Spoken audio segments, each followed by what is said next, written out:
Many kids are more excited than ever before to get involved with athletics. Even though the extreme heat we faced last week is no more, summer temperatures in Houston aren't over just yet. It's important to make sure your children involved in any kind of sport is staying safe. Joining me now live in Studio A to talk more about this, Dr. Horace Velike with Houston Methodist to share how athletes can stay safe. You know, this is really critical, especially in recent weeks. We've seen so many athletes, particularly football players, I know for different reasons, TBIs and that sort of thing, staying safe. But when I feel like a lot of us underestimate the heat when it comes to sports. Thank you. Good morning, sir. No, you're good. You're good.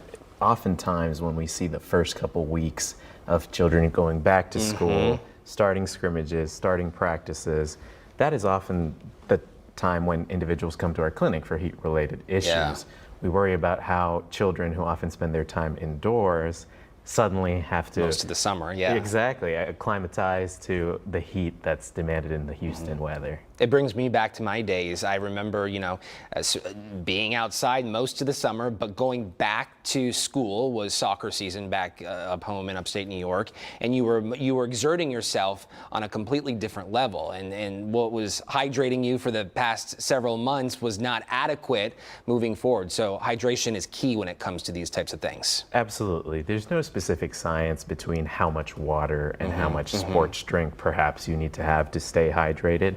As long as the week or two leading up to your activity, you are ensuring that you're having enough salt in your diet. Yeah. Actually, and these interventions that happen on the field oftentimes are too little too late for the amount of prep work you have to do prior to getting out there. Is there such a thing as having too much electrolytes in your system?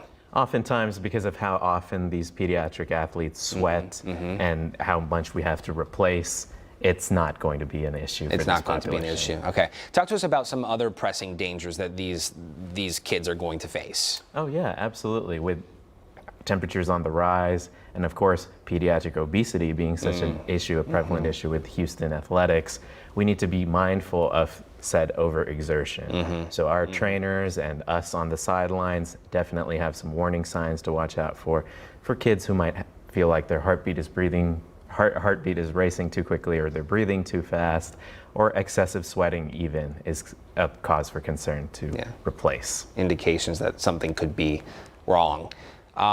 Talk to us about, I know so often we chat about drinking our water, right? Staying hydrated by drinking our H2O. You also can eat your H2O. Talk to us about ways that folks can stay hydrated. That's right. So oftentimes, you know, people reach for pickle juice or pickles, and things that have high salt content will definitely get that solute level adequate to go out and exercise. High carbs, high protein, and of course, high salt leading up to these games is essential. Vegetables, fruits? Absolutely, always. Yeah, good stuff. Important questions that we've been talking to families about in light of recent situations here in the Houston area, AEDs. Talk to us about, you know, how folks can ensure that the AEDs at their schools are working adequately. Oh yes, so at Texas we have a wonderful, robust football comprehensive team. And so we have athletic trainers, athletic training students, and coaches, all of whom in our districts that we cover have access to and know exactly where the AEDs are.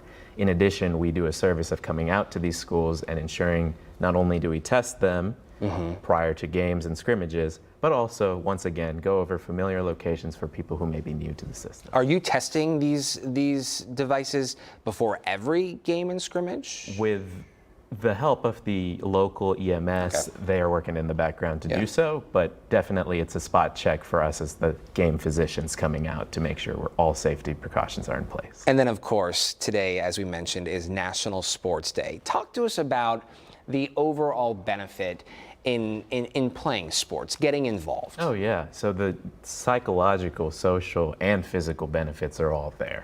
And so many kids have a sense of responsibility, joining a team, motivating them to keep their grades up to stay on the team, or having a sense of camaraderie playing on the team, all of which are uniquely tied to our children's growth and development. Yeah, setting you up for long-term success. Absolutely. Dr. Vakil, thank you so much for your time this morning. We appreciate it. Thank you, Zach. Absolutely.